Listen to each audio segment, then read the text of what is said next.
എന്നാലും ആ ഫൈസലിന്റെ ഒരു കഥ അല്ലേ. ആ അമ്മച്ചി പാവായിപ്പോയി. അമ്മച്ചി അങ്ങനെയൊന്നും ചെയ്യേണ്ടില്ലേന്ന്. അങ്ങനെ പറയരുത്. ഞാനത് ചെയ്തോണ്ടല്ല അയാൾ നന്നായേ, അല്ലെങ്കിൽ ഇപ്പം അയാൾ എത്ര ആൾക്കാരെ കുടുംബം കലക്കിയിട്ടുണ്ടാവും. അതൊക്കെ ശരിയാണ്, പക്ഷെ ആ കുട്ടിക്ക് ഉമ്മച്ചില്ലാതായി പോയില്ലേ. അതൊക്കെ ഓരോരുത്തരുടെ വിധിയായിരിക്കും.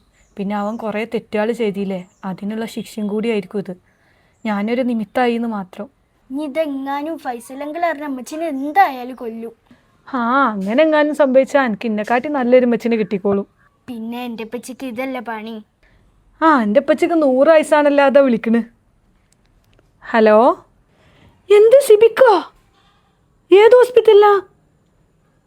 ഇല്ല കുഴപ്പമില്ല, ഞാൻ തന്നെ പോയിക്കോളാം. കുട്ടികളെ കാര്യമൊക്കെ ഞാൻ ഡീൽ ചെയ്തോളാം. Okay okay. അമ്മച്ചി ആരോ ഹോസ്പിറ്റലില്? എടി സിബി മാമിക്ക് പനി കൂടിയിട്ട് ഹോസ്പിറ്റലിൽ അഡ്മിറ്റ് ആയിക്കണാലാ. അല്ല എന്നിട്ടോ? എടി മാമിൻ്റെ കൂടെ ഹോസ്പിറ്റലിൽ നിൽക്കാൻ ആരും ഇല്ലാല. ഞാൻ എന്തായാലും ഒന്ന് പോയിട്ട് വരാട്ടാ. എന്നാ ഞങ്ങളും വരാ. അതൊന്നും വേണ്ട, വൈറൽ ഫീവർ ആണ് ഇത്ര, കുട്ടികളൊന്നും അങ്ങോട്ട് കയറ്റൂല. അമ്മച്ചി തന്നെ വരൂലേ? അത് പറയാൻ പറ്റൂലടി, എന്തായാലും 2 ദിവസം എടുക്കും കാര്യം. അപ്പൊ ഞങ്ങൾ എന്ത് ചെയ്യും? പറഞ്ഞ പോലെ നിങ്ങളെ കാര്യം ഇപ്പം എന്ത് ചെയ്യും?